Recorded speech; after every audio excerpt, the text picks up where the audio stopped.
प्यारे बच्चों, नमस्कार। आशा है कि आप लोग ठीक से होंगे, स्वस्थ होंगे और अपनी पढ़ाई में मन लगा रहे होंगे। आज हम हिंदी विषय की चर्चा करेंगे और हिंदी का जो मुख्य एक पक्ष होता है वो व्याकरण का होता है।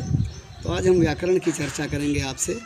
और व्याकरण में आपने ध्यान दिया होगा कि जब हम किसी चीज़ को पढ़ते हैं या बोलते हैं तो कहीं कहीं पर हम ठहर जाते हैं थोड़ी देर के लिए, और जब ठहर जाते हैं तो लिखने में वहाँ पर किसी न किसी हम चिन्ह का प्रयोग करते हैं और इन चिन्हों को विराम चिन्ह कहते हैं। तो आज की चर्चा हमारी विराम चिन्हों पर केंद्रित होगी।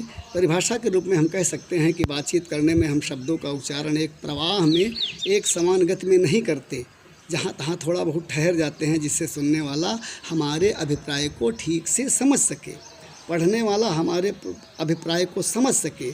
इसलिए लिखने में भी कहाँ कहाँ हम कितना ठहरे हैं, कहाँ हमारी बात समाप्त हो जाती है, कहाँ कहाँ हम अपने किन मनोभावों को प्रकट करते हैं, इसके लिए हम जिन चिन्हों का प्रयोग करते हैं उन्हें विराम चिन्ह या ठहराव चिन्ह कहते हैं।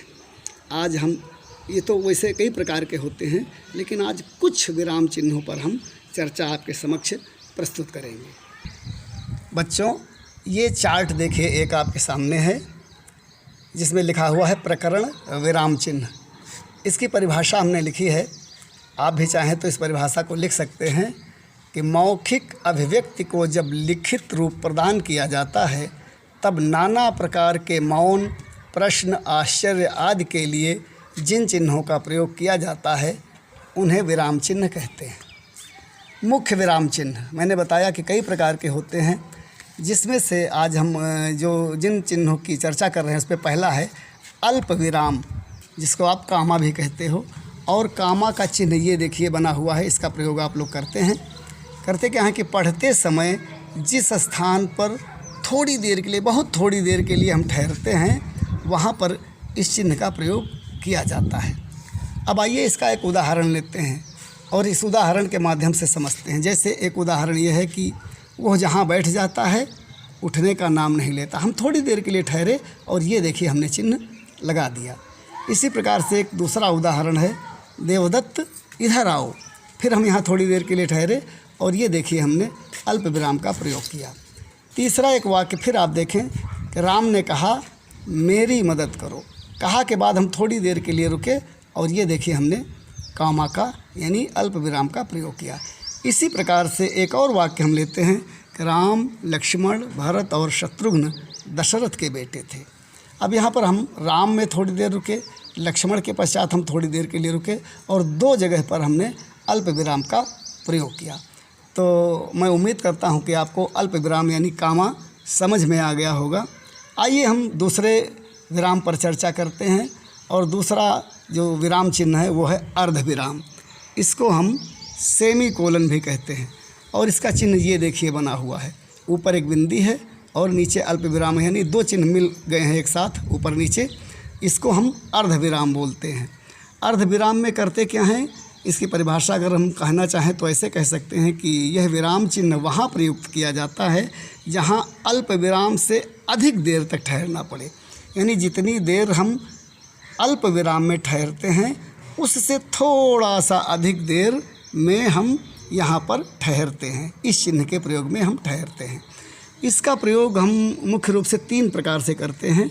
ये देखिए चार्ट आपको सामने से नज़र आ रहा है। इसका प्रयोग तीन प्रकार से होता है। कैसे होता है? पहला हम उदाहरण लेते हैं कि जहाँ किसी वाक्य के दो भागों में पहला भाग जो है अपने अर्थ में पूर्ण हो और दूसरा उसकी व्याख्या करता हो, उसकी पूर्ति करता हो, वहाँ पर हम इस चिन्ह का प्रयोग करते हैं। एक उदाहरण लेते हैं, जैसे खुशी की बात सुनते ही गांव में बाजे बजने लगे, मिठाइयाँ बंटने लगी। अब यहाँ पर बाजे बजने लगे और उसके बाद मिठाइयाँ बंटने लगी। ये देखिए दो भाग हैं, दोनों एक दूसरे को पूर्ण कर रहे हैं और यहाँ पर हमने जो चिन्ह लगाया है वो अर्धविराम का है। इसी प्रकार से अगला उदाहरण हम लेते हैं कि संयुक्त वाक्य के प्रधान वाक्यों का परस्पर संबंध न रहने पर उनके बीच में अर्धविराम का प्रयोग होता है। ऊपर परस्पर संबंध था और इसमें परस्पर संबंध न रहने पर, यह ध्यान देने की बात है। एक उदाहरण लेते हैं, जैसे फिर से नए सिरे से सृष्टि हो तब जीवन का सुख मिले। अब यहाँ पर हमने देखिए इस चिन्ह का प्रयोग किया है।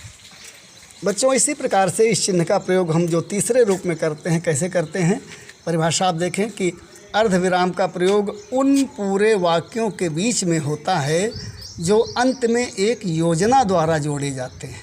अब इसको थोड़ा समझने की ज़रूरत है और इसके लिए एक उदाहरण लेते हैं, जल्दी आपकी समझ में आएगा कि उनका रंग गेहुआ है, कद लंबा है, माथा ऊंचा है और आँखें विशाल व रोब भरी हैं।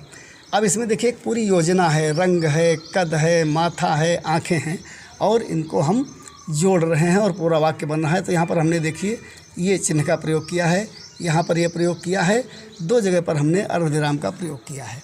इसी प्रकार से अब हम तीसरा विराम चिन्ह है उसकी चर्चा करेंगे। उसको कहते हैं अपूर्ण विराम, इसको आप लोग कोलन भी कहते हैं और इसका चिन्ह ये देखिए इस प्रकार से होता है। इसी प्रकार का चिन्ह जो है विसर्ग का भी चिन्ह होता है, ये ध्यान रखने की ज़रूरत है। किसी वक्तव्य को कुछ अलग करके बताना हो, ध्यान दें, किसी वक्तव्य को कुछ अलग करके बताना हो तो उसके पहले हम अपूर्ण विराम लगाते हैं। और जो अपूर्ण विराम लगाते हैं तो इसमें ध्यान रखते हैं कि इस चिन्ह से विसर्ग का भ्रम न हो, यानी विसर्ग का भ्रम न हो, इसलिए इसके साथ एक बड़ी लकीर यानी डैश का भी इस्तेमाल हम करते हैं। इसका प्रयोग हम आपके बीच में देखिए किस प्रकार से कर रहे हैं।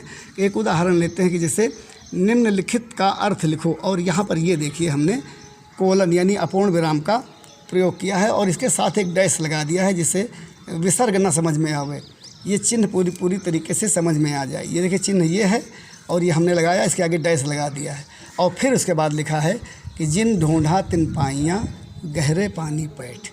तो मैं उम्मीद करता हूँ कि आज जिन 3 विराम चिन्हों की हमने चर्चा की है वो आपकी समझ में आए होंगे निश्चित रूप से। और अगर आप चाहें तो अभ्यास कार्य भी इसके लिए कर सकते हैं और बल्कि करिए। अगर आप वाक्य लिखेंगे और उनके साथ इन चिन्हों का प्रयोग करेंगे तो वो आपको जल्दी समझ में आएंगे। आप अपने आप कुछ वाक्य लिखिए और उनके साथ उपरोक्त बताए गए यानी जो भी हमने बताए हैं उन विराम चिन्हों का प्रयोग करिए, तो इससे आपको जल्दी समझ में आ जाएगा। एक बात और ध्यान रखने की है कि जब हम पढ़ते हैं या उच्चारण करते हैं, लिखते हैं, तो हम इन चिन्हों पर ध्यान कम केंद्रित करते हैं जबकि अधिक केंद्रित करने की आवश्यकता है।